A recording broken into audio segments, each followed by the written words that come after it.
When I think of Illmatic Consequences, I can't help but think about everything I learned from doing this book, from the editing to reading through all the manuscripts to researching critical race theory and its progenitors myself. When I first got into the project, I had a very limited understanding of what critical race theory was. I had only heard about it on the news through maybe Fox News or CNN.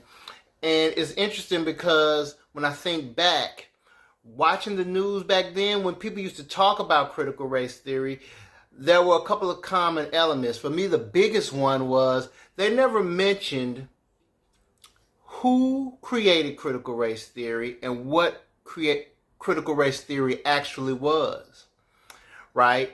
So as I began to learn and put this book together, and I began to learn about Kimberly Crenshaw and Derek Bell and all of the other fine legal professionals who pioneered this field, I was like, wow, that's what gave me the understanding that what I was looking at on the news was actually a misinformation campaign. And I think that's one of the strong points of our book, is that our book demystifies that misinformation campaign. It lets you know what the controversy is and why that controversy exists. As far as the hip-hop connection, Nas and Afrofuturism, for me, as being an academic and a creative myself, those things go hand in hand.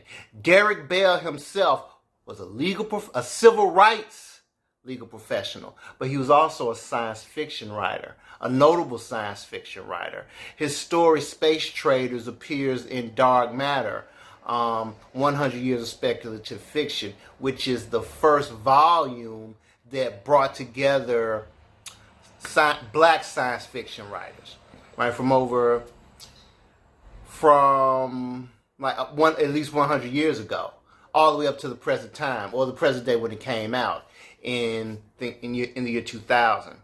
So the biggest thing that I got from this book was the importance of culture and the importance of using culture as a mode of resistance and culture as a means of liberation, right? So we had so many really, really wonderful essays from legal professionals, medical professionals, academics, culture critics. And all of these essays, all of these writings, they came together in a very, very, very powerful way. I'm very proud of this book, and I'm proud and grateful to be a part of it. I hope that this book will continue to help students in classrooms to understand the history of not only misinformation, but the history of regression against the liberation of African Americans in this country. Every time we put a foot forward, there's someone there to sort of try to push us back at least a couple of steps. So in this book, Illmatic Consequences, man, if you're a teacher, right? If you're a teacher, you can use this book to help set up positive educational climates in your classroom. I think of this essay called Rhizomatic by Benjamin P. Levy that talks about using collective memory in order to teach, and not collective memory in order to talk about the world as we know it, to teach students, and to unearth some of the trauma that is hidden, that is buried within us, but not just the trauma, to also unearth those wonderful qualities that will help liberate us. For me, when I think about music has played an important part in our liberation, right? All the way back to the European slave trade up until today. And so when I think about hip-hop music is a medium that gave a voice to people that did not have a voice. So that's one of the reasons why we use hip-hop as a lens in order to investigate this controversy and investigate the misinformation that we were trying to uncover. We particularly focused on Nas and his album Illmatic because Nas's album Illmatic is a perfect example of first-person storytelling, which is a tenet of critical race theory. In other words, if you want to learn about a person, if we want to learn about a group of people, then we should talk to those people, right? It's good to read primary sources and it's good to read secondary sources, but it is also good to talk to people and ask them about their ways of life, because a person witnessing something, that's the true primary source. As I said, I am so proud of all of my writers in this volume. So if you pick it up, I want to just shout out a couple of people.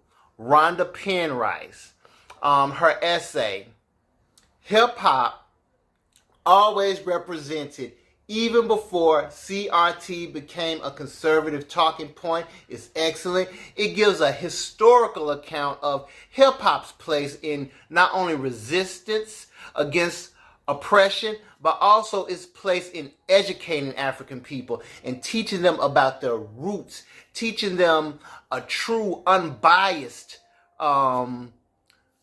version or viewpoint of history. I will also say not only Rhonda Rashad Penrice, but I would also like to give a shout out to Ryan Pettaway. I love his essay on the injustices and pretty much the racism that we find in the medical industry, and how he juxtaposes that with police brutality, right? So those are just two of the writers. I also got a chance to interview Maurice Broaddus, who is the resident Afrofuturist at Kepler Institute. He's also a notable author himself.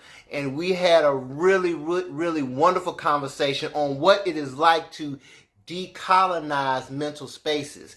And what we were going for is talking about, what does a decolonized library look like? What does a decolonized educational curriculum look like? I could go on and on, but I will say this. Thank you, UWP, for giving me this wonderful opportunity to do this research and contribute this body of work to the world.